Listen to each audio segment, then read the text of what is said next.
Today's show is brought to you by Bogart Extractors, an industry leader in hydrocarbon extraction. Over the last decade, Bogart has implemented many new technologies which have helped to revolutionize the way hydrocarbon extractions are performed. Each unit is made with sanitary stainless steel and is built and tested right here in the USA. Their certified system for use in licensed facility meet all NFPA and ASME standards and undergo peer reviewed by third-party engineers to ensure facilities and its employees can operate safely. Beyond simply making a functional extractor, Bogart has many additional features which make extraction faster and more cost-effective compared to other manufacturers. These features include hydrocarbon failing films to supercharge evaporation rates, heavy-duty explosion-proof pumps for flammable liquids and vapors, industrial chillers capable of maintaining large tanks of solvent at temperatures below 60 Celsius. They also offer extensive tech support and consultation services. So whether you need to set up an extraction lab from scratch or you just need some replacement gaskets, give them a call at 855-553-3887 or check out their website at www.bogart.com.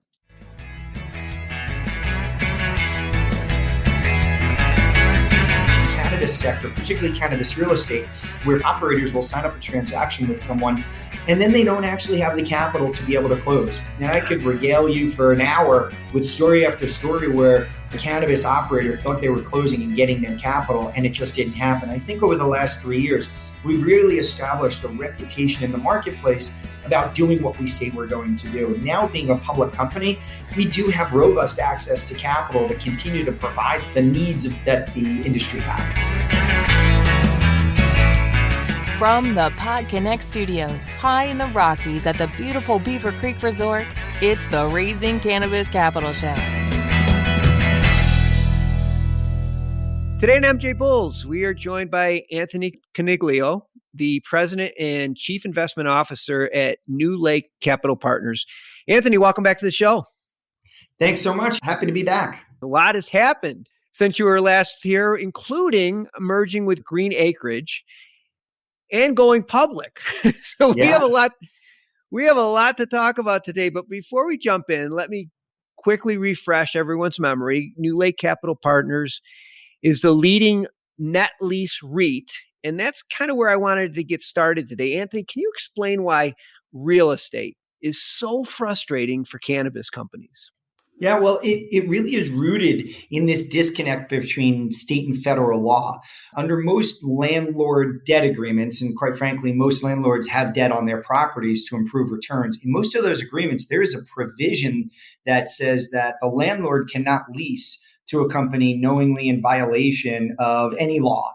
And we all know that cannabis companies violate the Controlled Substances Act. So that precludes a significant source of real estate capital from coming in to provide the industry with the capital they need for real estate.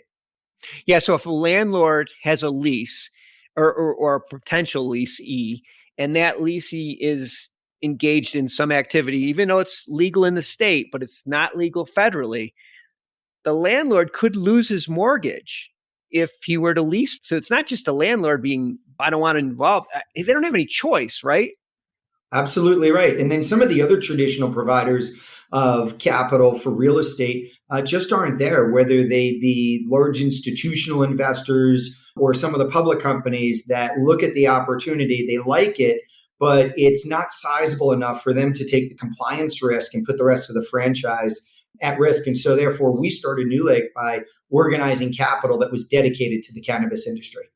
It's unfortunately that we're in this situation because here I am, I have a license. I can't find anybody that will lease property to me. I can't get a mortgage on my own. So it really leaves me with one option, and that's to purchase it outright. And that just makes it really difficult because it ties up all my cash. So I can't do anything that I need to do. And that's kind of where you guys jump in. How do you help companies free up cash off their balance sheet? Yes, it's exactly where we come in. And I do want to note that it's really no different than other industries. If you were to look at Starbucks or Walgreens or Home Depot, for that matter, all of these companies sell lease back their properties. And why do they do it? Because they realize that the capital they raise from investors, that precious capital they raise from investors, their investors want them to make a return on that capital in the business that they're in. So whether it be coffee or home supply or Walgreens, or in this case, cannabis specifically, utilizing your capital to sit on a hard asset like real estate isn't necessarily a good use of capital. So many industries do this. What we do specifically in the cannabis space is we buy properties from and for companies in the sector. We buy dispensaries, we buy cultivation facilities, processing facilities, and we provide non-dilutive capital for them to employ or deploy into their business. And that's important because in this environment where equity valuations are down so much, companies are reticent to utilize their equity to raise capital. So if we can provide capital for them to execute on their CapEx needs in their real estate platform, it's a very accretive investment for them. Oh my gosh, it's not just buying the real estate. There's a lot of CapEx that needs to be done when they buy the real estate. And if you can provide them, in addition to the space, you can provide them the CapEx because you're now the landlord. So it's in your best interest to do it. I imagine that's a huge benefit for most of these companies. You're absolutely right. And most of our transactions do include a significant amount of what we call tenant improvement dollars. Mm-hmm. And so we will acquire a property and we will provide millions of dollars for the build out of a cultivation facility. And I'll give you one quick example. We executed a transaction 2 years ago with a group called Pure Pen, which ultimately was acquired by Trulieve. So now Trulieve is our tenant. But we provided capital for a small footprint of a building. They were expanding about 30,000 square foot next to it. So we purchased the building. We provided them the capital to complete the expansion. Then we next turned and we purchased the parcel next door to them, and we provided capital for an entire ground build-up. So maybe we purchased that property for $500,000 and gave them another $15 to $20 million to actually complete that building. I can just see where that's a huge advantage, and they have the confidence because they have a lease with you, so they know that they're not going to turn around and kick them out or something. So they have that advantage that they have a lease, and they just pay their monthly and whatever is also included within the lease. I know you work with most of the major MSOs. You mentioned one, so you must be easy to work with. But maybe you can just walk us through the process for other companies that aren't familiar with this. If they're thinking about freeing up cash, walk us through the process. Yeah, so we have a Rolodex of well over 100 companies. We are in dialogue with cannabis operators, whether they be retail operators, cultivators, or vertically integrated companies, whether they be single state operators, small multi-state operators, or the largest MSOs in the country. And through that dialogue, they are identifying where they want their expansion capital to go. Now, perhaps they want to purchase a license in a new state. They may tap into a real estate asset they have on their balance sheet that's fully built out in order to raise that capital and use that capital elsewhere, unlocking and raising that non-dilutive capital. For instance, one dialogue recently, we've been speaking with the company for a couple of years and they didn't necessarily need the capital. And then one day they turned to us and they said, we've been having this dialogue for nearly 2 years. Now we're ready. We actually have the use of the capital. We'd like to go off and execute a transaction. So we understand that this is a long cycle. They call it a sales cycle. It's a long sales cycle, but for us, it's really about a relationship. We want people to know that we have specialized knowledge in the sector. We want people to know that we are a reliable counterparty. There's a real issue in the cannabis sector, particularly cannabis real estate, where operators will sign up a transaction with someone and then they don't actually have the capital to be able to close. And I could regale you for an hour with story after story where a cannabis operator thought they were closing and getting their capital, and it just didn't happen. I think over the last 3 years, we've really established a reputation in the marketplace about doing what we say we're going to do. And now being a public company, we do have robust access to capital to continue to provide the needs that the industry have. It's a great option for the more conservative investor because they have the real estate as a backstop. It just gives them that additional confidence.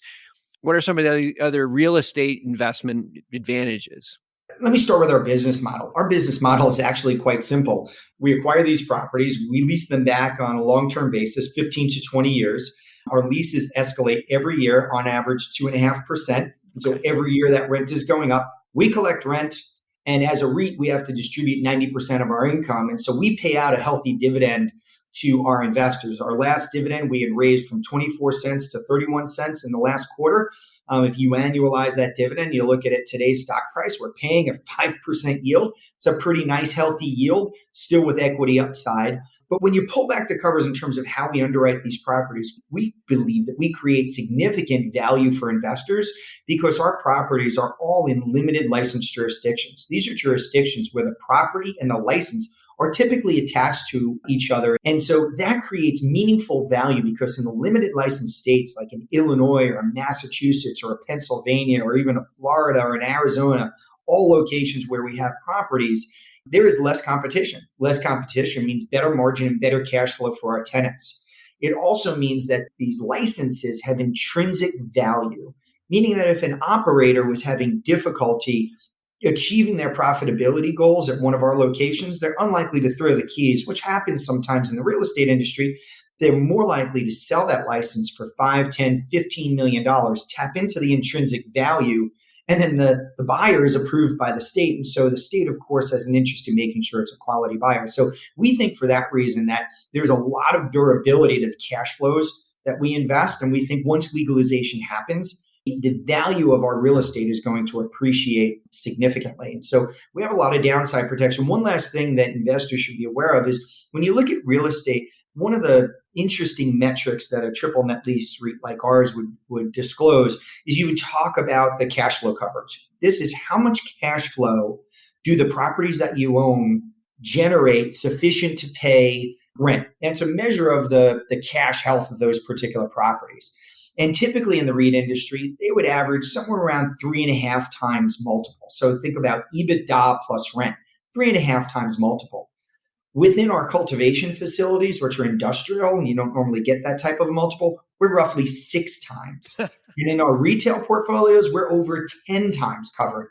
And so we feel really good that the quality of our properties are going to generate, that we have good quality properties that'll generate cash flow to continue paying our dividend, but also they're attractive should somebody else want to acquire the property. Wow. You said so much in there. There were so many positive things. I don't even know where to begin, but I think that if anybody is interested, we'll have all of NewLake Capital Partners info in the show notes, including their stock information. So if you're a company that's looking to unlock some capital, or you're an investor looking at a cannabis real estate investment, just click the links in the show notes. There's so much more that we could talk about, Anthony. We never even get close to finishing, but I got to cut it off now. But thanks for being on the show. Let's do it again. Let's not wait 1.5 years to do the next time. That would be great. I always enjoy it. Thank you so much for having me back, and I do look forward to the next time.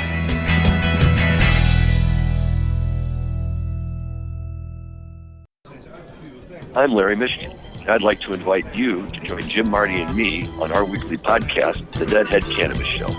Each week we explore the latest cannabis and jam band news and reminisce with other cannabis industry deadheads and jam band aficionados about the great musical acts that we've seen and heard. Check out a new episode every Monday at mjbulls.com or wherever you listen to podcasts.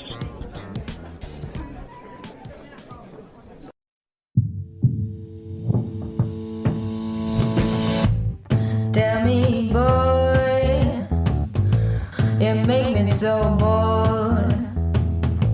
You need to walk the other way. I tell you once more. Please get out of my way. I don't want you no more. We're done here, boy. I know you think you're so fine, but you can't see it. I've been wanting to unwind.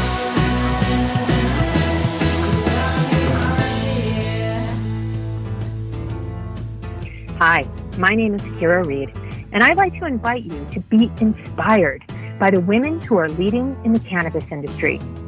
Each week, we will discuss empowerment, leadership, and what it means to be a woman in charge in marijuana, hemp, and CBD. As the founder of the Women Empowered in Cannabis community, I have had the great pleasure to get to know many brilliant and talented women who are CEOs, executives, politicians, advocates, and community leaders that are focused on creating a cannabis economy that is just, fair, and equal. We'll learn how these women make decisions, how they navigate a predominantly male industry, and what they're doing to level the playing field for women. I hope you'll join us.